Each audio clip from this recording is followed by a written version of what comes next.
ইয়া আইয়ুহান নাসু কুলু মিম্মা ফিল আরদি হালালান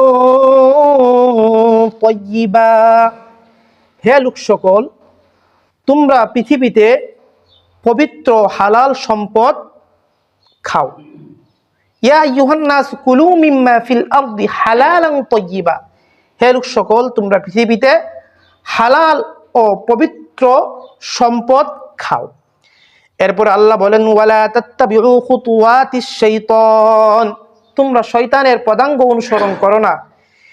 ইন্নাহু লাকুম আদুউম মুবিন, কেননা শয়তান তোমাদের প্রকাশ্য দুশমন।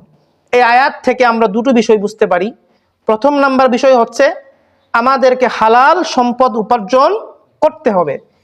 দ্বিতীয় নাম্বার বিষয়, শয়তানের পদাঙ্গ অনুসরণ করা যাবে না, শয়তান যা বলে সেভাবে চলা যাবে না।